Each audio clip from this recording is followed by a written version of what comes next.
Situs Punden Mbah Gedhong berlokasi di dekat Candi Lor, Nganjuk. Tepatnya dari Candi Lor menuju ke arah barat lalu berbelok ke arah kiri. Keberadaan situs Punden Mbah Gedhong memang tak banyak yang tahu. Biasanya pengunjung hanya singgah di Candi Lor. Hal ini wajar mengingat Candi Lor berlokasi sangat strategis di tepi jalan raya, juga sangat ikonik karena pada puncaknya terdapat pohon kepuh berakar mencengkram bangunan candi yang tumbuh sejak tahun 1866.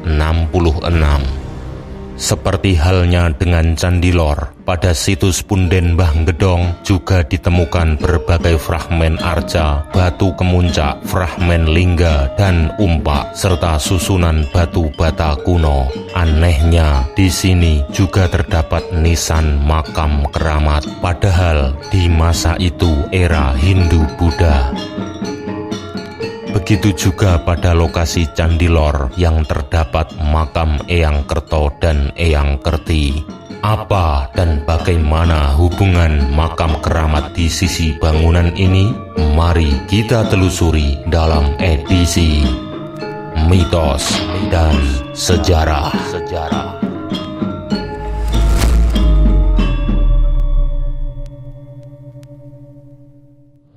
Hubungan situs Punden Mbah Gedhong dan Candi Lor, Nganjuk. Keberadaan makam-makam keramat di situs candi, benarkah hanya makam tambahan?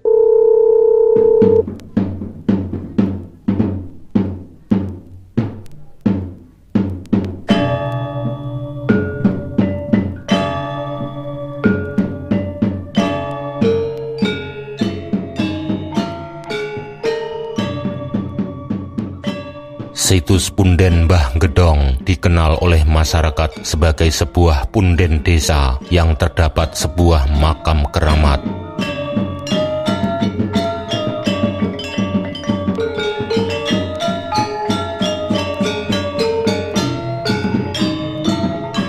Makam keramat ini berada di tengah-tengah yang dikelilingi oleh susunan tembok batu bata merah berukuran besar.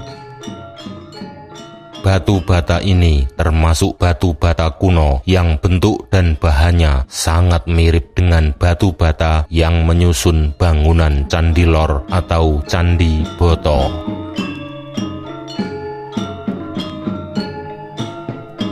Di punden ini juga ditemukan fragmen arca, batu kemuncak, watu lumpang, dan benda-benda kuno seperti fragmen lingga. Namun, ada satu hal yang menjadi tanda tanya besar di punden ini, yakni bentuk dan jenis nisannya. Nisan ini sama sekali tidak menunjukkan tentang kekunoan. Jika dilihat dari bentuk, jenis, dan benda kuno lain seperti arca yang terdapat di sini. Apakah makam atau nisan ini adalah bangunan baru yang tak memiliki hubungan dengan punden ini? Nah, kerabat dari juru pelihara menuturkan bahwa pada awal diketemukan lokasi ini memang penuh batu bata kuno berserakan di bawah pohon-pohon berukuran besar yang dikenal sangat wingit.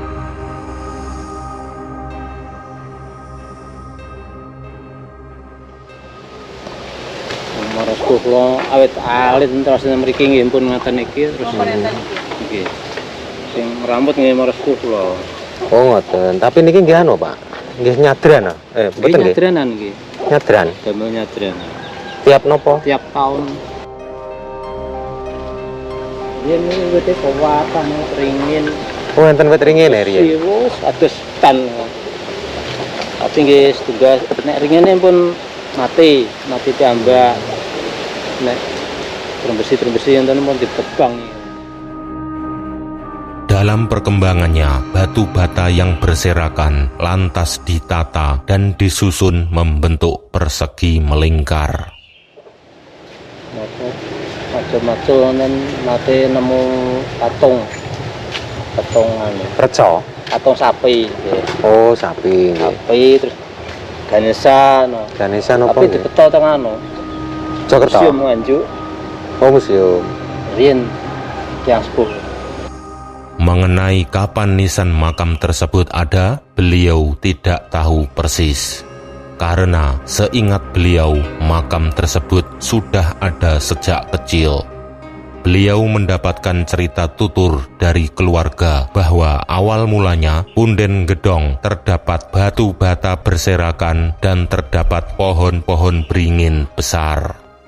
Mesti niki Nggih pun ngoten iki, segi 4 ngoten iki. Tapi botone niku pun mawut ngoten. oh alah. Terus totos gedhi-gedhi namung bentuk iki mboten beraturan to niki. Nggih. Nggih.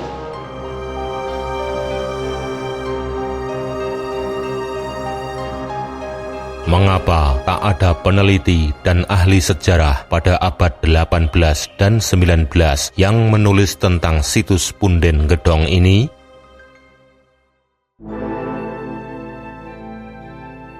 Tahun 1817, Raffles telah menulis tentang penelitiannya terhadap Candi Lor, namun tidak menulis tentang Punden Gedong, padahal letaknya begitu berdekatan.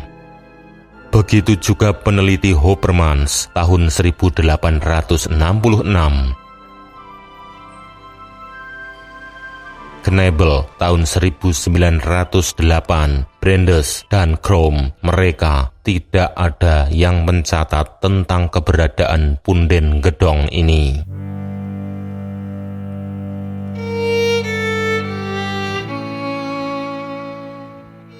Apakah memang di tahun-tahun tersebut punden ini masih terkubur sehingga tidak dicatat dan diteliti?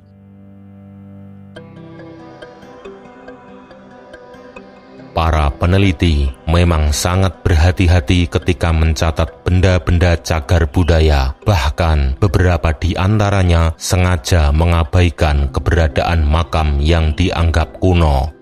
Mereka lebih fokus ke bangunan dan benda-benda kuno seperti arca dan batu-batu lainnya. Beberapa beranggapan memang adanya makam di lokasi tersebut hanyalah tambahan agar situs tetap terawat sesuai perkembangan agama yang populer saat itu. Masyarakat biasanya akan menjaga situs dan benda-bendanya jika diwingitkan. Hal ini untuk menghindari penjarahan dan pengrusakan. Bukti wingit dan keangkeran biasanya terdapat makam. Wallahu a'lam. Knebel yang meneliti Candi Lor pada tahun 1908 menyebutkan keberadaan makam. Namun, makam yang dimaksud adalah makam Eyang Kerto dan Eyang Kerti yang terdapat di Candi Lor.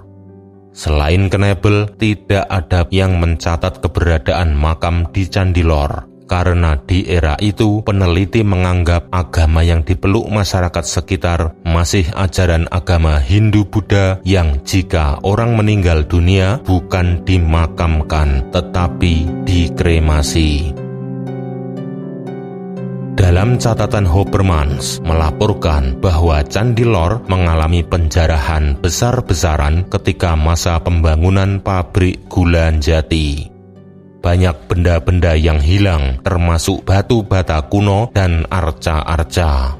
Video mengenai ulasan pabrik gula jati bisa Anda tonton dengan klik link di deskripsi bawah video atau di pojok kanan atas video.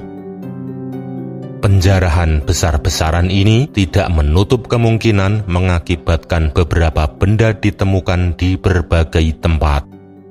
Bisa jadi batu bata kuno dan benda-benda di Punden Gedong ini berasal dari Candi Lor.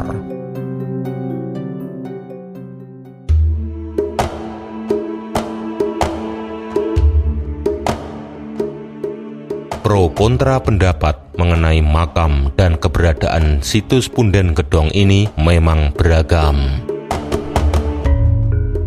Pertama, apakah makam di situs Punden Gedong ini benar-benar ada, namun sengaja tidak diteliti atau belum diteliti karena saat itu punden ini belum diketemukan? Kedua, makam di Punden Gedong ini hanyalah tambahan agar benda-benda di Punden ini terawat. Keberadaan makam hanyalah penguat agar situs dilestarikan berdasarkan agama yang dianut masyarakat. Ketiga, situs Punden Gedong sebenarnya tidak ada. Benda-benda di sini hanyalah benda-benda pindahan dari situs Candi Lor yang dijarah masyarakat di masa itu.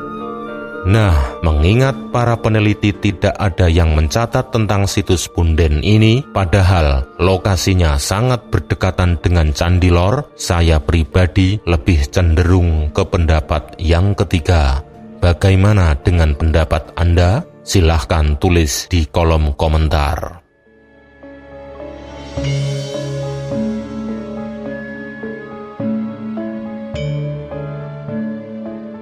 Keberadaan makam-makam keramat di samping situs-situs kuno memang banyak kita temui. Tak ubah halnya dengan makam Eyang Kerto dan Eyang Kerti di samping bangunan Candi Lor.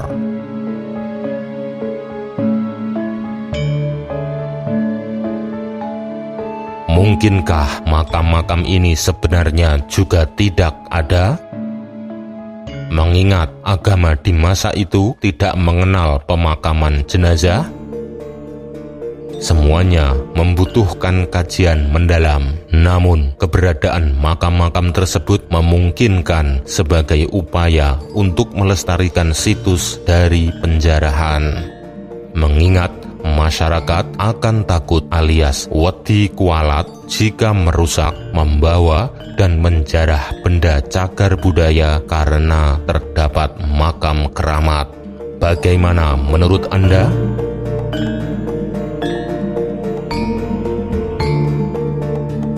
Ikuti terus perjalanan kami mengulas hal unik dan tempat menarik yang tayang dalam episode selanjutnya. Sampai jumpa.